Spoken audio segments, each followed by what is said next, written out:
Hey guys, so welcome back to my YouTube channel. So आज हम पढ़ने वाले हैं अबाउट द इंडियन कॉन्स्टिट्यूशन। हमने प्रीवियस वीडियो में भी कवर किया था, इंडियन कॉन्स्टिट्यूशन के बारे में देखा था, उसके फीचर्स हमने कुछ कवर करे थे। तो हमने आधे फीचर्स कवर करे थे एंड आज बचे हुए फीचर्स आज हम इस वीडियो में कवर करने वाले हैं। So without wasting any more time, let's quickly jump on to that.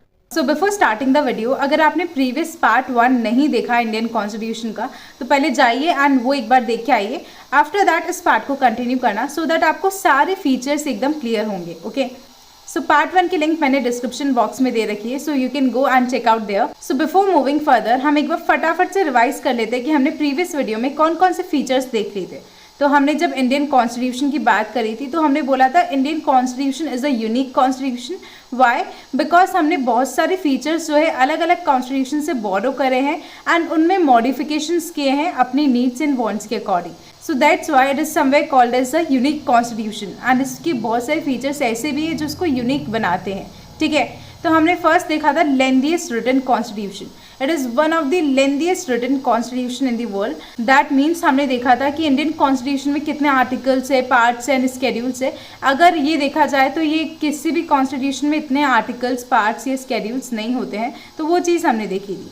After that हमने कुछ रीजंस भी देखे थे that why our Indian constitution is one of the lengthiest written constitution in the world. तो वो हमने कुछ रीजन देखे थे like historical factor, geographical factor and single constitution for both centre and state, like that. Okay, so ये चीज़ें हमने previous video में कवर कर ली थी।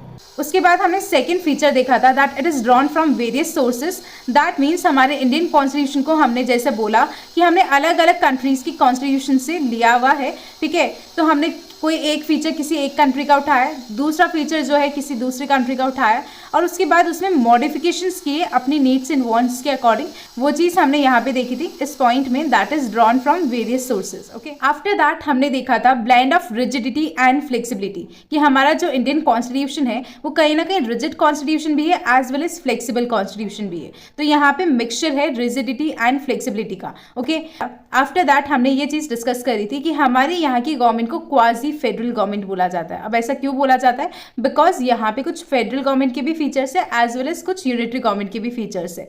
उसके बाद हमने देखा था पार्लियामेंट्री फॉर्म ऑफ गवर्नमेंट, कि हमारे इंडिया में पार्लियामेंट्री फॉर्म ऑफ गवर्नमेंट है। दैट मीन्स हमने सिंपल टर्म्स में पढ़ा था पार्लियामेंट्री फॉर्म ऑफ गवर्नमेंट मतलब होता है where your executive is responsible और is answerable to the legislature. That is known as, या that is one of the most important feature of parliamentary form of government. The prime minister, like in India, the president is the nominal executive and the prime minister is the real executive. So यहाँ तक के features तो हमने previous video में cover कर लिए थे। अब हम देखते हैं आगे कुछ और फीचर्स इंडियन कॉन्स्टिट्यूशन के, सो दैट हम हमारे आंसर को कंप्लीट कर सके। Okay, so one more feature of Indian constitution is that यहाँ पे है integrated and independent judiciary.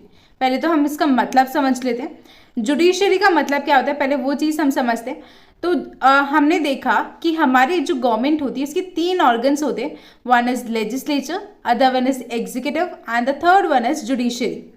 Legislature जो कि लॉज बनाती है, एग्जीक्यूटिव जो उन लॉज को इम्प्लीमेंट करती है, दैट मीन्स उन कानून को लागू करती है, एंड जुडिशरी जो कि उन लॉज पे चेक रखती है। ठीक है, कि अगर वो लॉ वायलेट हो रहा है, दैट मीन्स अगर वो लॉ टूट रहा है, तो ऐसे में जुडिशरी क्या करती है, उसको पनिशमेंट देती है जिसने भी वो लॉ तोड़ा है या उस चीज़ को। ठीक है, तो वो चेक रखती है उन लॉज के ऊपर।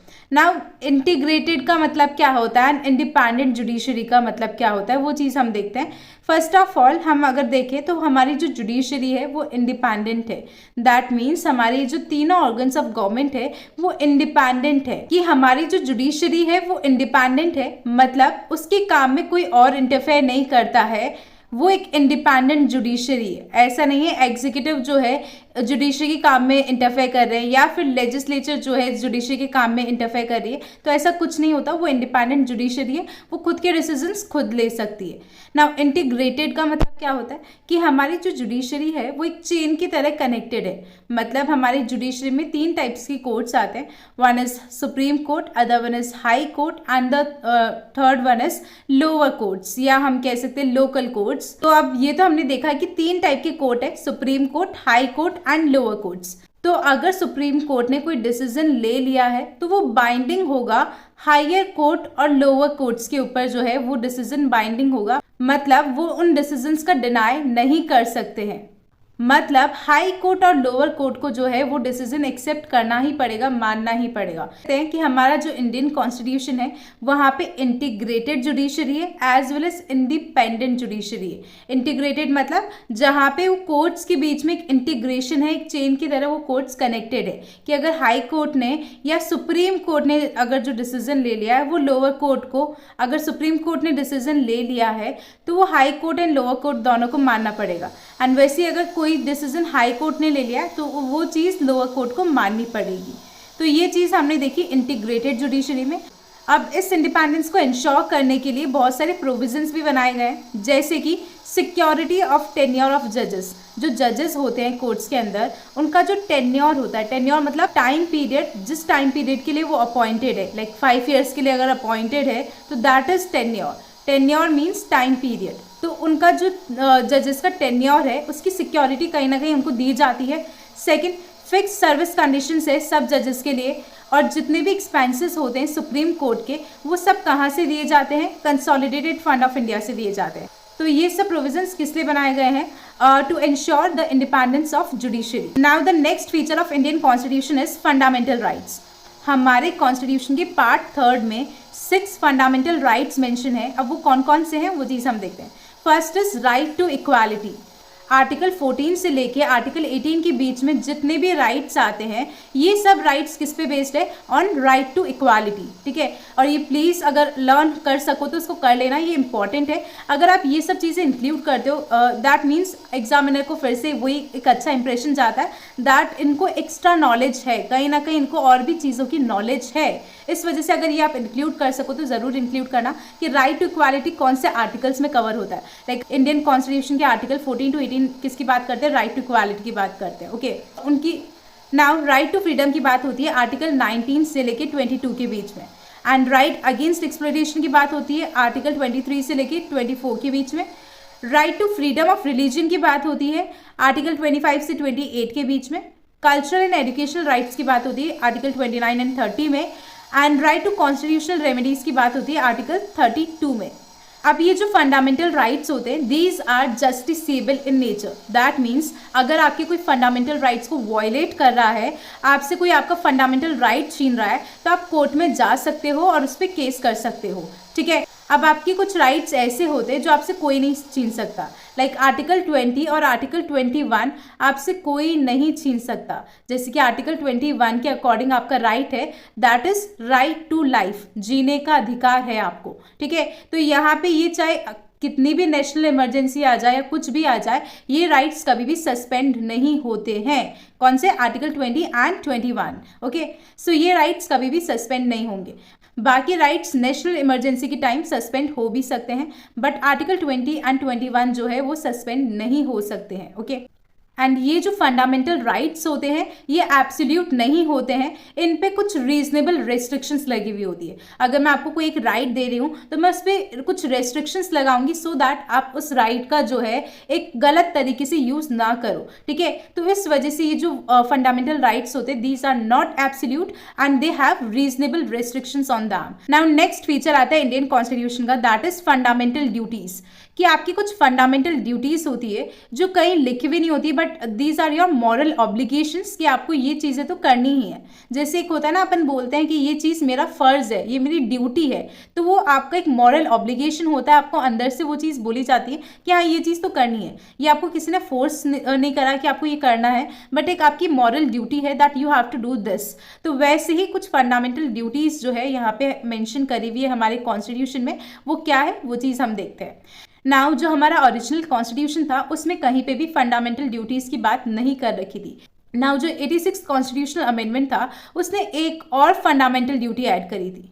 86 कॉन्स्टिट्यूशनल अमेंडमेंट था ऑफ जो 86 कॉन्स्टिट्यूशनल अमेंडमेंट एक्ट था ऑफ 2002 का, उसने one more fundamental duty add करी थी। ठीक है, नाउ अगर हम बात करें कॉन्स्टिट्यूशन का पार्ट 4 जो है जिसमें केवल एक ही आर्टिकल है दैट इज 51A, वो 11 फंडामेंटल ड्यूटीज के बारे में बताता है कि सिटीजन्स की क्या 11 फंडामेंटल ड्यूटीज है। लाइक वो बोलता है कि सिटीजन की एक फंडामेंटल ड्यूटी है टू रिस्पेक्ट द कॉन्स्टिट्यूशन, कि उसको कॉन्स्टिट्यूशन को रिस्पेक्ट करना है। As a citizen it is your fundamental duty that आप आपके कंट्री की कॉन्स्टिट्यूशन को एटलीस्ट रिस्पेक्ट करें।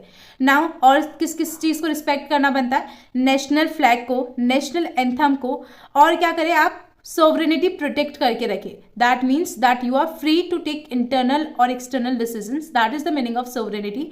और आप कंट्री की यूनिटी एंड इंटीग्रिटी बनाए रखें, कंट्री की एकता बनाए रखें, that is your fundamental duty. और कॉमन ब्रदरहुड की जो स्पिरिट है उसे आप प्रमोट करें एंड हमारी जो कंट्री का रिच हेरिटेज और कल्चर है उसे प्रोटेक्ट करें। तो ये कुछ ऐसी ड्यूटीज़ है, इसके अलावा और भी बहुत सारी ड्यूटीज़ है एंड तो यहाँ पे ये ड्यूटीज़ खत्म नहीं होती है, बट ये कुछ कॉमन ड्यूटीज़ है दैट यू शुड नो कि आपकी क्या क्या फंडामेंटल ड्यूटीज़ है as a citizen of India. तो बेसिकली ये जो फंडामेंटल ड्यूटीज़ है ये कहीं ना कहीं सिटीजन्स के लिए एक रिमाइंडर है कि अगर आप आपके राइट्स एंजॉय कर रहे हो तो आपकी कुछ ड्यूटीज़ भी बनती है। हमारे घर में होता है कि अगर आपके पेरेंट्स आपको किसी चीज़ की फ्रीडम दे रहे हैं तो वो आपसे ये भी एक्सपेक्ट करते हैं कि आपकी ड्यूटी बनती है कि आपको जो चीज़ें मना कर रखी है वो तो नहीं करनी है, तो वो ये चीज़ एक्सपेक्ट करते हैं। हमारी कंट्री में तो वैसे ही एक कंट्री में अगर आपको कुछ राइट्स दिए जाते हैं तो आपकी कुछ फंडामेंटल ड्यूटीज़ भी बनती है जो आपको एटलीस्ट फॉलो करनी चाहिए। वो आप पे फोर्सफुली कोई नहीं डाल रहा है, बट ये चीज़ आपके अंदर से आनी चाहिए that it is your duty. Okay, so अगर हम फंडामेंटल ड्यूटीज़ की बात करें तो these are non justiciable in nature. That means अगर कोई फंडामेंटल ड्यूटी फॉलो नहीं करता है तो आप उस पर केस नहीं कर सकते, आप उसको कोर्ट में नहीं लेके जा सकते हो। So now the next feature is a secular state. India is a secular country. अब what does that secular means? First let's understand that. Secular मतलब होता है कि आप जो चाहो वो धर्म फॉलो कर सकते हो, मतलब आपको जो रिलीजन फॉलो करना है आप कर सकते हो, आपको कोई नहीं रोक रहा है। ठीक है, तो that is the meaning of secularism और सेक्युलर स्टेट। ठीक है, तो हमारा जो इंडिया है उसने कॉन्स्टिट्यूशन में ये चीज़ ऐड कर रखी है कि हम जो है जो चाहे वो धर्म या वो रिलीजन फॉलो कर सकते हैं। एंड ये जो टर्म है सेक्युलर, ये कब ऐड करा गया था? ये हमारे कॉन्स्टिट्यूशन के प्रीएम्बल में ऐड करा गया था by 42nd constitutional amendment act of 1976। So the next feature is single citizenship. हमारे इंडिया में सिंगल सिटीजनशिप है।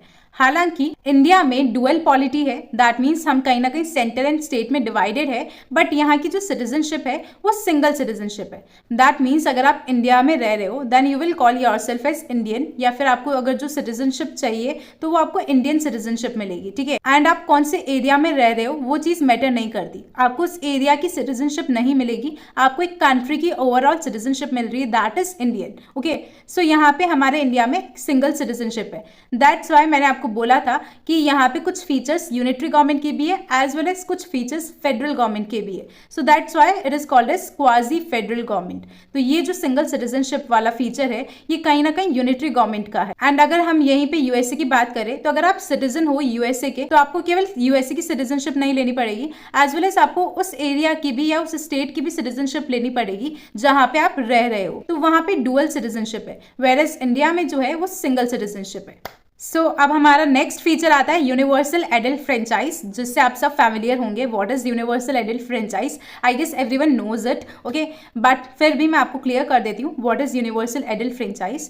यूनिवर्सल एडल्ट फ्रेंचाइज मतलब ये होता है अगर आप 18 ईयर्स के हो या 18 ईयर्स के अबाव के हो तब आपके पास राइट टू वोट का एक अधिकार है। दैट मीन्स आपके पास एक राइट है वोट करने का। ठीक है, irrespective of caste, creed, colour, sex, gender, religion etcetera. ठीक है, आप भले कोई भी कास्ट से बिलोंग करते हो, कोई भी क्रीड से, कोई भी रिलीजन से, कोई भी कलर, कोई भी सेक्स, कोई भी जेंडर से बिलोंग करते हो, बट ये सब चीज़ें मैटर नहीं करती। अगर आप 18 ईयर्स या 18 ईयर्स के अबाव हो तो that means you have that right to vote, आपको वोट करने का अधिकार है, तो that is universal adult franchise. अब ये जो वोटिंग एज थी पहले 21 ईयर्स थी एंड फिर उसको 18 ईयर्स कर दिया गया था इन 1989 by the 61st constitutional amendment act of 1988। ठीक है, ये जो कॉन्स्टिट्यूशनल अमेंडमेंट एक्ट था कौन सा, 61st ऑफ 1988, उसने क्या करा था, पहले 21 ईयर्स की वोटिंग एज थी बट उस एज को रिड्यूस करके इसने 18 ईयर्स कर दिया था। तो that is universal adult franchise which is one of the very important feature of Indian constitution. So yeah that's it for the video. So आज हमने कवर करें इंडियन कॉन्स्टिट्यूशन के बचे हुए features. That's it for the video. So अगर आपको फिर भी कोई डाउट्स हो, कोई भी क्वेरीज हो रिगार्डिंग एनी टॉपिक और any point, then you can always ask me in the comment section and I will try to reply all your comments. अगर आपको वीडियो अच्छा लगा हो तो प्लीज़ लाइक करना ना भूले। आपका एक लाइक मेरे लिए बहुत मैटर करता है। So please do like the video and share it with all your friends so that उनको भी नॉलेज मिले इंडियन कॉन्स्टिट्यूशन के बारे में। ओके